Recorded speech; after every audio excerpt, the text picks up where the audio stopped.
Hey guys, what's going on? Let's do our regular overnight betting preview for tomorrow night.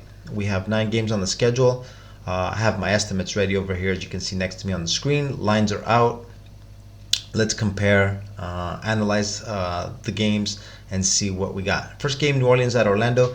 I had the Pelicans favored by 2.5. The Pelicans are favored only by 1 point tomorrow at Orlando. Very, very strange in my opinion. Very, very short line. The Pelicans are the better team. They do have the better players. Okay, they have been playing without Zion Williamson and Brandon Ingram.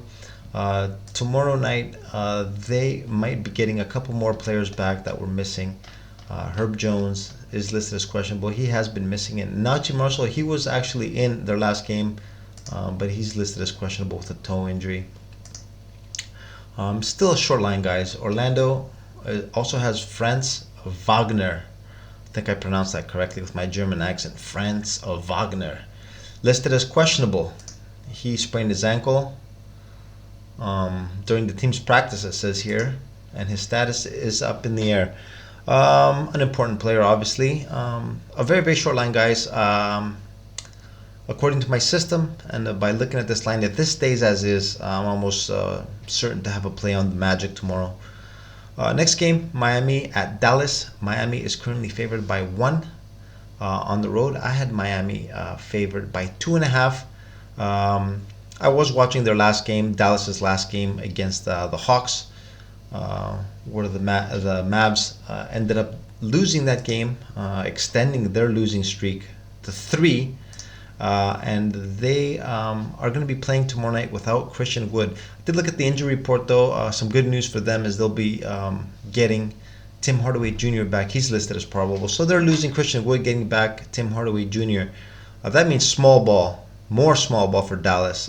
In this game, they're going to have to run up and down the court with the Heat, try to get him to get out of that half court game and get up and down the court. This line, guys, is very short.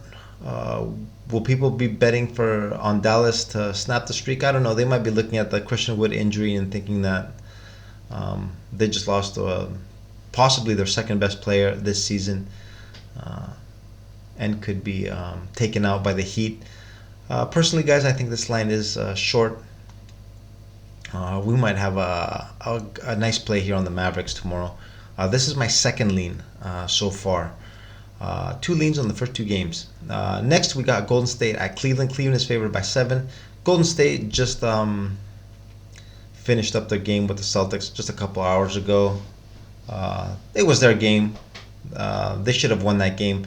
They ended up going to overtime, losing it by 3.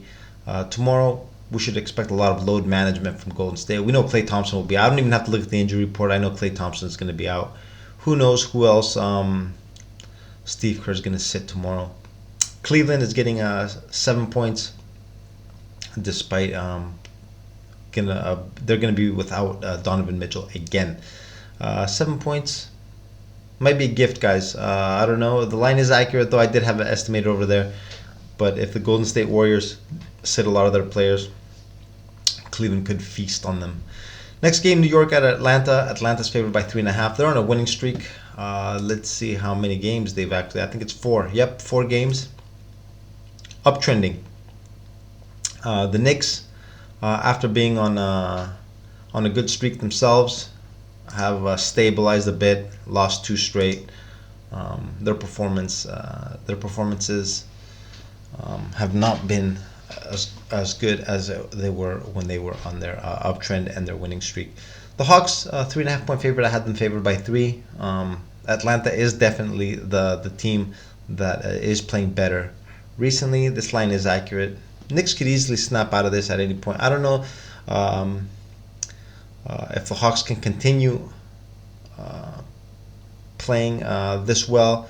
There's a bunch of distractions, guys, on the team. You hear a lot of trade rumors with John Collins. Maybe even Trae Young. I've even heard Trae Young's name in those rumors. So who knows? The trade deadline is coming up. All this stuff might be playing in their heads. You don't know what's going on in there. But the line is accurate. Don't really have an edge there as of now. No lean either, even though the Hawks have been playing the better basketball lately. Next game, Clippers at San Antonio. Clippers favored by 7. I had the Clippers favored by 7. The line is on point. The Clippers, after sitting out Kawhi Leonard and Paul George in their previous game against Utah, they should be back for this game. Line is accurate. I do expect the Clippers to win this game. Will they cover the line? Tough. I see the line is accurate. We don't have an edge in this game either. Clippers are the favorite though. Even though the Spurs guys in their last game, they did beat the Nets. Even though that's not really saying much, considering how the Nets have been playing ever since KD went out. But they are capable of pulling off a surprise. Not for a win. I don't see them winning the game outright, but they could make it close. Next game, Indiana at Denver. Denver's favored by 11. Indiana's just getting smacked around by everybody. Ever since Tyrese Halliburton went out, they've lost 5 straight. Denver, I also had them favored here by 11. They should run away with this game.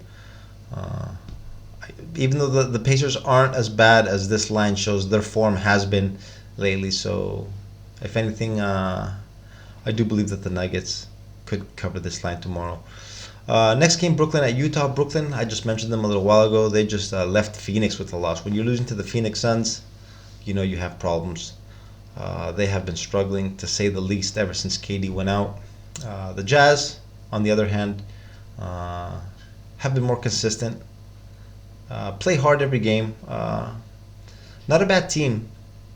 6.5 points favored tomorrow. I had them favored by 7. This is a bad spot for Brooklyn, but they did play well in the last quarter against Phoenix. Will they be tired? Probably. They put forth a pretty good effort to come back into that game. They could be a little tired in Utah. You know, they could exploit that. They're not a team to really play down to competition.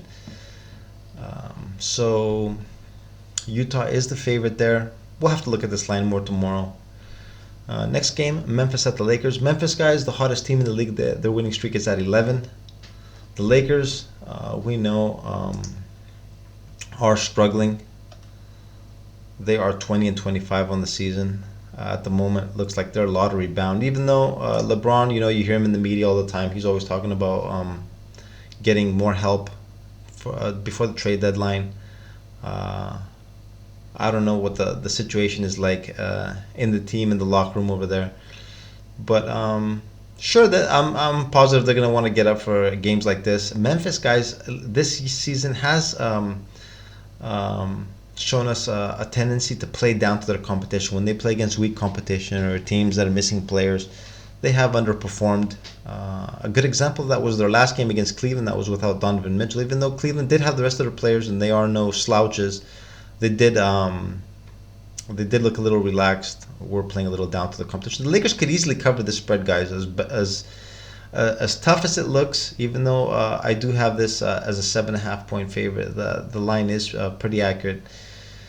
The Lakers could surprise us and make this game competitive. I would be leaning on the Lakers in this game. If I were to bet this game, if this was tomorrow night and I was forced to put a bet on this game, it would probably be with the Lakers in the points. Next game and last game of the schedule, Oklahoma City at Sacramento. These two teams are both on winning streaks. Oklahoma City's streak is at 4. Sacramento's is at 5. Sacramento, guys, actually moved up to the 3rd spot in the West. Unbelievable. Who would have thought this before the season began? That halfway through the season they would be 3rd in the Western Conference. I certainly did not. I had them out of the playoff. Not even in the play-in tournament. I had them out as a lottery team, but they have proven me wrong. They're third in the West halfway through the season. It's no fluke. Oklahoma City Thunder, guys. What can you say about this team, man? They're just playing incredible during this winning streak. Confidence is sky high. The young guys, looks like they feel no pressure on them. They just go out there and ball. Guys, when I see a team like this, I like to ride winning streaks. I'm not the type of person that's going to be betting on a team to lose if they're on a streak. For example, Houston now their streak is at 12. I'm sure there's a bunch of people chasing them, like I mentioned in my one of my previous videos. They're out there chasing the Rockets to snap that losing streak. you got to keep riding them. If the team is losing, the chances are they're going to keep losing. Sure, at some point it is going to snap, but over here, guys, the Thunder, the way they've been playing, this looks like a team that we could ride a little bit longer. This is going to be my third lean of the night. So, a quick summary, a recap of what we've seen so far. There are 3 games that I'm looking at right now. If these games were tomorrow night, the lines are the same, the information is the same as what I just talked about tonight. The 3 games that I would be playing would be the Orlando Magic +1, Dallas +1, and Oklahoma City +3. 3 dogs. And yeah, guys, this is what we got as of now. Obviously, it is very early. I don't expect these lines to look like this tomorrow. We will have some changes. The injury report definitely won't be the same. We will have some surprises there. But just some early analysis and take a quick look at the games just to help us when we look at these games a little closer tomorrow. I think it's a good thing to do. It's a good habit to have, to look at the games with the overnight lines. So that is it, guys. I don't want to bore you too much. I know a lot of you don't like listening to too much analysis. You just want to get straight to the point, get the picks. That's fine. I understand. Even though, guys, I do believe it is very important to be able to think for yourself and not rely on other people. It's good to be able to think and to be able to think correctly on how to handicap these games. I try to help you as much as I can, give you my my thoughts and what my mindset is every night. So yeah, that's it, guys. That's all I have for you guys right now. This video has already been too long, 12 minutes. Woo. And we'll be back at it tomorrow, guys. Okay? Later. Have a good one.